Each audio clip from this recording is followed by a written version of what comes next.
Nasa linya na po natin live via Zoom ating pong spokesperson ng Trade Union Congress of the Philippines, si Sir Carlos Miguel Oñate. Sir, magandang umaga. Tayo po ay napapanood sa ating pong Facebook Live at napapakinggan din po sa ating pong mga transistor radio.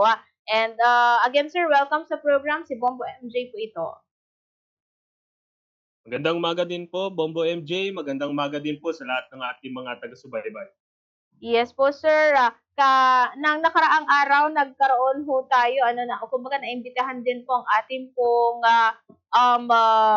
side, sa TUCP sa pagdinig ng Senate Committee doon po sa Protect na pinamumunuan po ni Senator Win Gatchalian upang pag-usapan ito nga pong tumitinding krisis at yung epekto lalo na po yung nangyayari pong pagtaas ng presyo ng mga langis at nito nga pong ating mga bilihin. So, ang TUCP, meron po tayong pinapanawagan yung tinatawag na 5-point kapit plan. Pwede lang din po kami maki-update po regarding po dito, sir. Opo, no, kahapon na imbitahan yung TUCP dun sa Senate Protect Committee kung saan sila po ay nangangalap ano yung mga ekspektasyon ng bawat sektor at ano dapat ang gawin ng gobyerno sa gitna ng krisis na ito. Doon ho namin nilatag yung nabanggit nyo nga, kapit.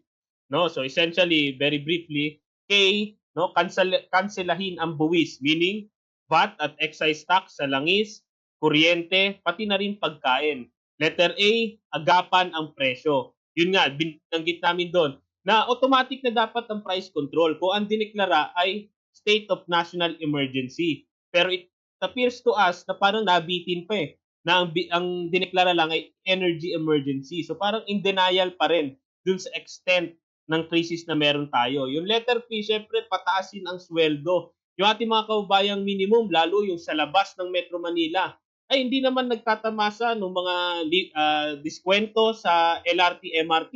Dahil wala namang LRT, MRT doon sa mga region sa labas natin. Kaya kinakailangan din ng wage adjustment. Kasi naglalaro lang sa 411 pesos sa Bangsamoro hanggang 695 sa Metro Manila yung minimum wage. Kapos na noon, lalong kapos ngayon. Kaya doon pumasok yung letter I. In the meantime na ang Kongreso at Senado ay hindi pa nag-i-special session para talakayin at ipasa yung 200 pesos wage increase, marapat naman bigyan natin ng ayuda o suporta yung ating mga manggagawang minimum. 5 milyon yan. Nabigyan sana natin kahit 5,000 na equivalent yon sa mga 2 buwan ng 100 pisong aumento araw-araw, no, na ipinasa ng Senado last year.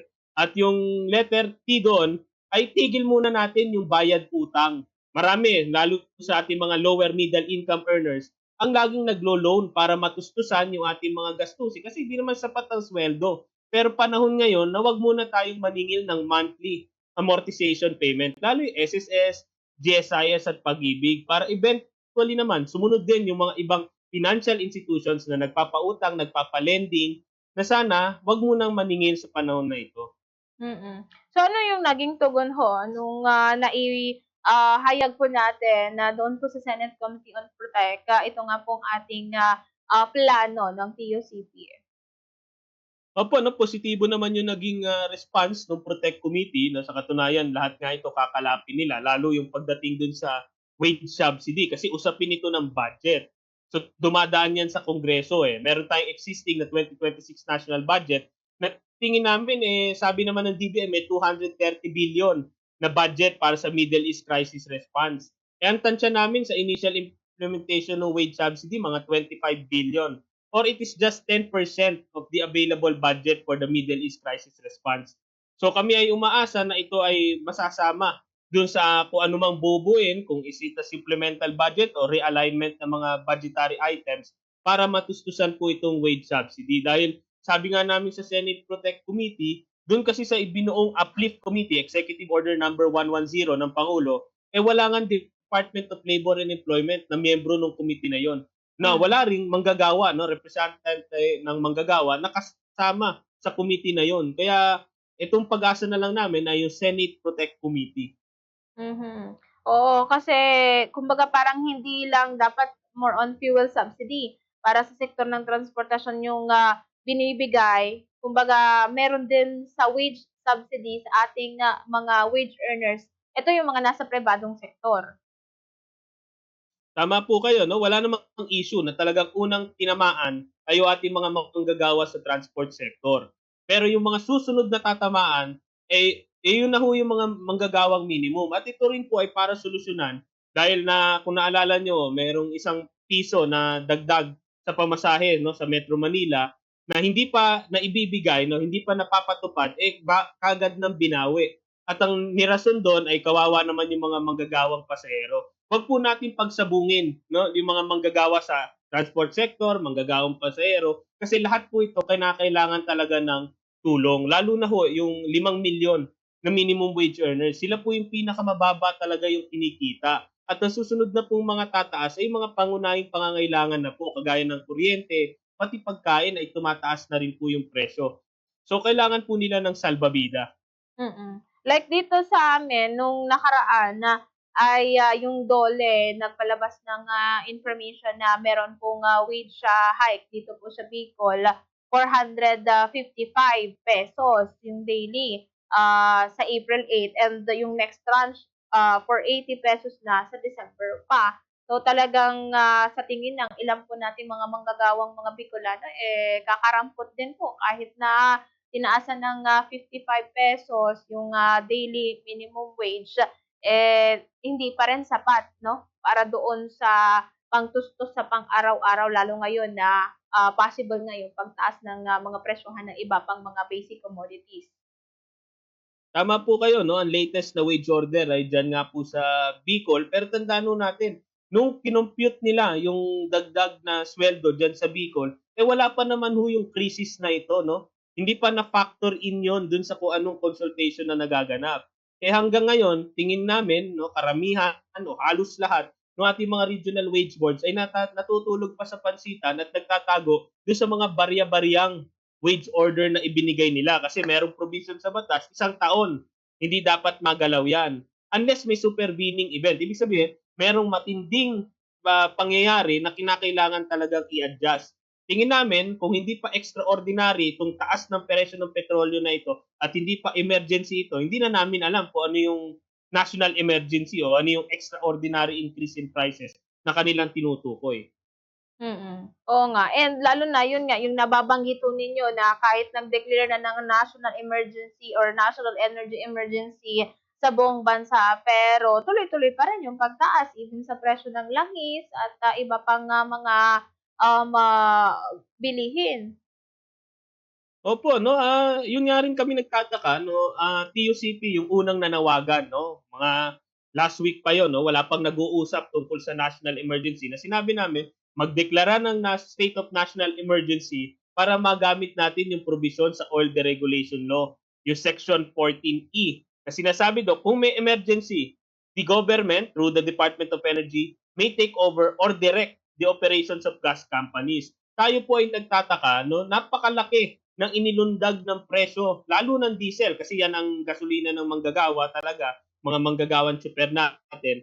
Nung Pebrero lang, 50 lang yan. Ngayon, 130 plus na yung kada litro ng diesel. Kaya ang panawagan nga namin sa pamahalaan, dapat naman siguro i-request natin mula sa mga gas companies, ilan pa talaga ang supply ninyo na pinili nyo na sobrang mura lang, pero ngayon ay binebenta nyo ng napakamahal na.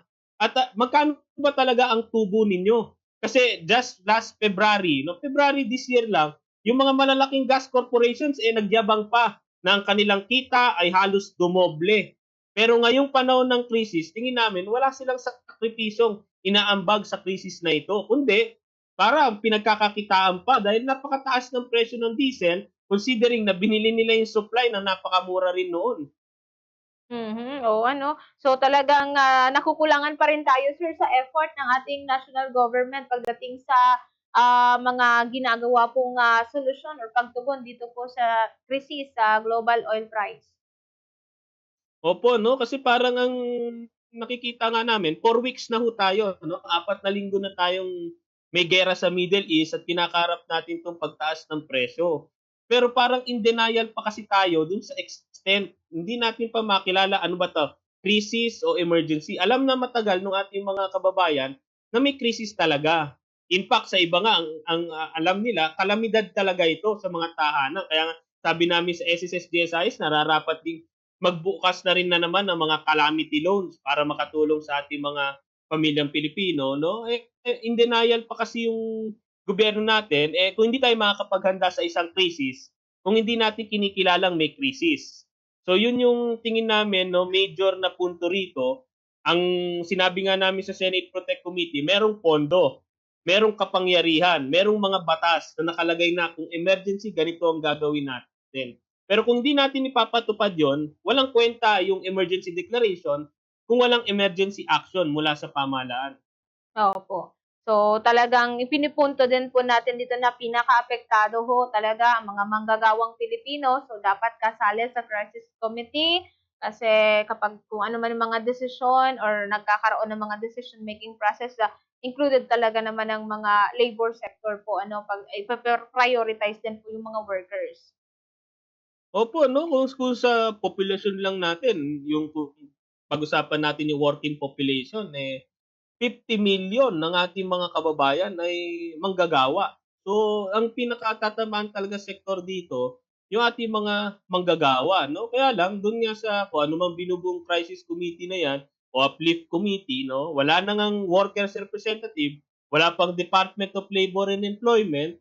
So, paano na lang marerepresenta kung ano yung mga pangangailangan, ano yung mga hinanakit, paano yung mga kalunos-lunos na kalagayan ng ating mga kababayang manggagawa, no? Lalo na yung 'wag na muna natin pag-usapan yung minimum, lalo yung mga lower middle income na earners. Yan po nagbabayad ng buwis, no? Very honestly, wini-withhold mula sa kanilang sweldo. Kailangan mabigyan naman po sila ng karampatang suporta na tingin nila sulit po yung kanilang ibinayad na buwis, lalo sa krisis na ito kasi lahat naman po tayo ay tinatamaan nito. Mm. So bilang panghuli po sir sa TUCP, ano po yung kumbaga mga gagawin din po nating hakbang para maipanawagan din po at madinggin na ng gobyerno ito pong ating mga gustong maipahayag at kumbaga ipanawagan din po para sa ating po mga manggagawa. Opo 'no, ito pong pinanukala namin na 5-point crisis response na kapit, ay hindi lang po ito mga ideya 'no. In fact, karamihan ho rito ay kayang-kayang gawin kaagad-agad ng gobyerno. Dahil nabanggit nga namin ito ay isang emergency, kaya kailangan ang aksyon dito ay mabilis 'no, not a matter of weeks, but a matter of days. Kaya may mga kasalukuyan na po kaming naka-file na panukala, halimbawa yung pagtanggal ng VAT sa kuryente. Pareho, both manggagawa at negosyante ay sinusuportahan po yan. No? Nakapile na yan sa House of Representatives. At ito po ay magpapatipid sa ating monthly electricity bill ng mga 300 pesos para sa mga kumukonsumo ng 200 kilowatts per hour. So napakalaki hong salbabida nun para sa ating mga manggagawa para malagpasan ito. Meron din ho yung kasalukuyang nakapending ho, yung legislated wage increase na dapat po balikan yan ng Kongreso at Senado. Kung ipinasa nila noon, bakit hindi ngayon? Doon naman po sa minimum wage subsidy, ito po nakarating na rin sa palasyo, kung saan ang naging response nga ni Palace Press Officer Claire Castro ay pag-aaralan. Ang sinasabi lang po namin, no, bilang panghuling mensahe lang din po, ay lahat po itong mga option na ito, tama naman pong pag-aralan. Pero hanggang kailan po dapat maghintay yung ating mga manggagawa? Kasi nga, kagaya nung sinabi namin sa Senate Protect Committee, hindi namin alam hindi walang kasiguruhan kung hanggang kailan makakakapit yung ating mga manggagawa no sa gitna ng krisis na ito. Alright. With that, thank you so much po sir sa inyo pong oras at sa mga impormasyon na binahagi po ng Trade Union Congress of the Philippines. Mabuhay po kayo sir. Thank you very much din po. Mabuhay po kayo. Mga kabomboyan po ang spokesperson ng Trade Union Congress of the Philippines, Sir Carlos Miguel S. Oniate,